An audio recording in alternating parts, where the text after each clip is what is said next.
Hi welcome back to my channel my dear बच्चों। ये last time मैंने आप लोग को बहुत सारे क्वेश्चंस बताए थे एंड डाले भी थे एंड उन क्वेश्चंस में मैंने एक्स्ट्रा कुछ क्वेश्चंस कराए थे पॉलिनोमियल के। तो आज मैं आप लोग को नेक्स्ट क्वेश्चन 1 एंड 2 उस दिन कराया था, कुछ एक्स्ट्रा क्वेश्चंस में। नाउ मैं क्वेश्चन 3 एंड क्वेश्चन 4 या क्वेश्चन 5 जितने भी आज हो सकते हैं उसको कराने जा रही हूँ और देखिए कैसे होता है।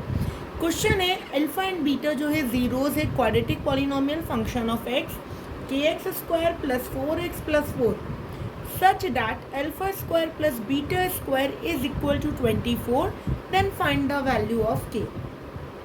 अब ऐसी कंडीशन में हमें ये पता है कि हमें सबसे पहले क्या पता होना चाहिए कि अल्फा प्लस बीटा क्या है और अल्फा माइनस बीटा क्या है। अल्फा प्लस बीटा होता है बेटा माइनस का बी अपॉन है, तो माइनस का बी कितना आ गया मेरे पास, माइनस का 4 अपॉन ए कितना आ गया के।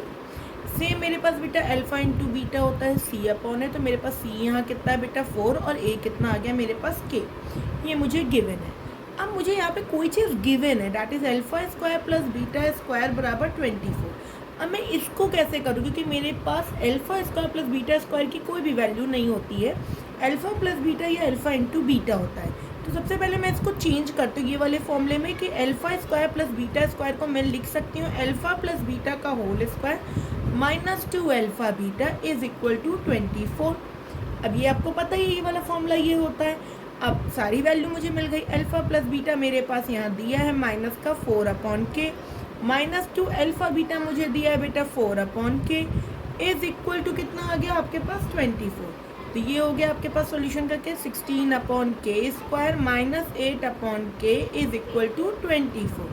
अब अगर आप इसका एलसीएम लेंगे तो क्या आएगा, दैट इज के स्क्वायर, यानी ये हो गया 16 माइनस के कैंसिल हो गया 8 के इज इक्वल टू 24। एक क्वाड्रेटिक इक्वेशन आए थे यहाँ पे मेरी इक्वेशन बनी, यहाँ पे 16 माइनस 8 के अपॉन के एलसीएम लेके और यहाँ पे 24। तो मेरी इक्वेशन क्या बनी अगर आप देखेंगे, ये बनी आपकी यहाँ पे बच्चों 24 के square is equal to 16 minus 8 k. तो अब मैं इसको एक तरफ ले जाऊँ, 24 के स्क्वायर माइनस माइनस हो गया आपका यहाँ पे प्लस 8 के माइनस का 16 इज इक्वल टू 0। यहाँ से 8 कॉमन आ रहा है तो ये बना 3 के स्क्वायर प्लस का के माइनस का 2 इज इक्वल टू 0। तो ये क्वाड्रेटिक आ गई 3 के स्क्वायर प्लस का के माइनस का 2, 8 इधर जाके 0 में आ गया। अब हम इसका मिडिल टर्म स्प्लिट करेंगे तो 3 2 जा 6, 3 में से 2 गया तो मेरे पास क्या आ गया 1। मैंने मिडिल टर्म किया 3 के स्क्वायर प्लस का 3 के माइनस का 2 के माइनस का 2 इज इक्वल टू 0। कॉमन क्या है आपका यहाँ पे 3 के कॉमन लिया, क्या बचा आपके पास के प्लस 1।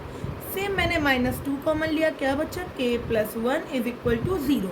तो आपके पास वैल्यू क्या आ गई के प्लस 1 इज इक्वल टू 0 और एक के बराबर आ गया 2/3 और यहाँ पे के आ गया आपका इसके हिसाब से माइनस का 1। तो मेरे पास ये दो वैल्यू आ गई। मुझे क्या चाहिए था, के की ही वैल्यू फाइंड आउट करनी थी और वो मेरी आराम से निकल गई। फाइन। नाउ सेकंड क्वेश्चन की अगर हम बात करते हैं, क्वेश्चन है if sum of the square of zeros of the quadratic polynomial function of x is equal to x square minus 8x plus k is 40, then find the के।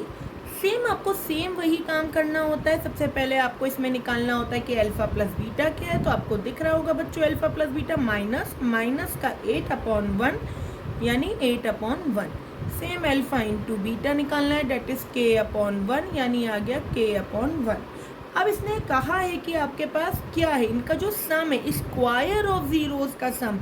तो ये रहा स्क्वायर ऑफ जीरोस का, ये रहा सम, वो कितना है 40। तो इसी तरह का क्वेश्चन मैंने पीछे भी कराया, तो इसको मैं इस फॉर्म में लिख सकती हूँ अल्फा प्लस बीटा का whole square minus 2 alpha beta is equal to है 40।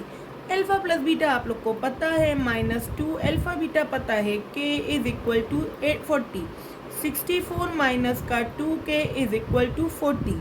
64 माइनस का 40 इज इक्वल टू 2 के। 64 में से 40 गया तो कितना बचा 24 इज इक्वल टू 2 के। ऑब्वियस है के कितना आ गया आपके पास 12। It's very easy. फाइन।